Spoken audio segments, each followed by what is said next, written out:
LiberalViewer presents.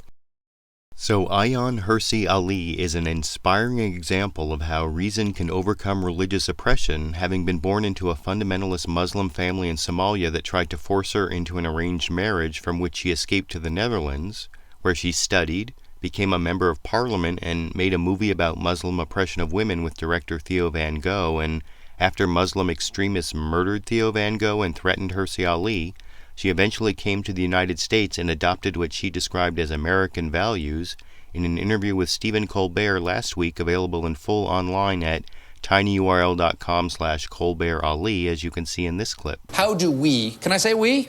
Please. We? Are you a Westerner now? I have committed to becoming a Westerner and an American. I've adopted the American values, so yes, we. Welcome to Christianity.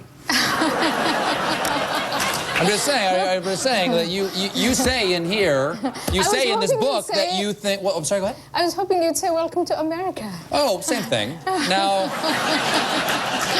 it's a Christian nation, founded by Christians for Christians, and we're totally open to everybody else. Now, despite Stephen Colbert's parody of that America is a Christian nation myth that I've debunked in multiple previous videos, later in the interview, Ayaan Hirsi Ali pointed out the true American values she admires are rational Enlightenment values, as you can see in my favorite clip from that interview right here. Have you left Islam?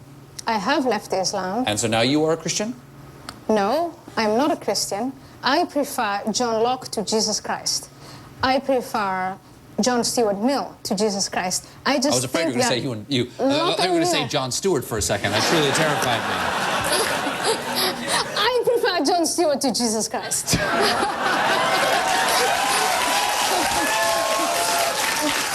Now, I think the point of Hirsi Ali's declaration there was not to make out Jon Stewart as actually bigger than Jesus, but rather to emphasize her allegiance to the rational core American values coming from the Enlightenment, from philosophers like John Stuart Mill and especially John Locke, whose natural rights to life, liberty, and property had a profound effect on the protection of civil liberties framed in the American Constitution that are also the American values that make me feel patriotic. And I have no problem making judgments about those values being better than less enlightened, less rational values, though I can't completely agree with all the judgments Ayaan Hirsi Ali wants us to make that she explained in this clip. In America, but also in Europe, we are told, do not judge. If you judge, you are an Islamophobe, you are a racist. And I think we need to shed that inhibition.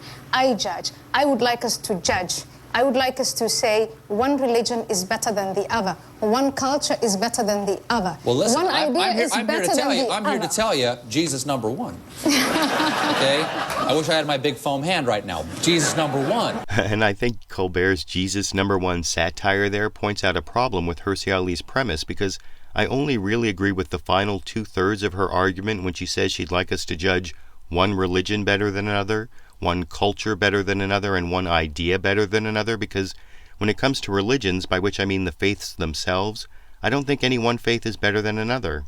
At least when it comes to the Muslim, Christian, and Jewish texts I'm most familiar with, I found there are positive and liberal values in some passages and negative and militaristic ones in others, which is why I argued in my video at the end of 2006 titled Saddam Shows Worst of Judeo-Christian Islamic Tradition that people and cultures often seem to get out of religion the values they brought with them in the first place. But while I disagree with Hirsi Ali's claim that we should judge one religion better than another, I do agree that we can judge some ideas better than others, even when those ideas are religious, because when people attempt to apply their faiths in the real world, then those ideas should be subject to rational scrutiny. And I saw great examples of religious ideas that deserve rational scrutiny in a talk atheist Sam Harris gave at the TED conference earlier this year that included recognition of the predictable places in the United States where public schools allow the use of physical punishment on their students that came along with this explanation. The rationale for this behavior is explicitly religious. The creator of the universe himself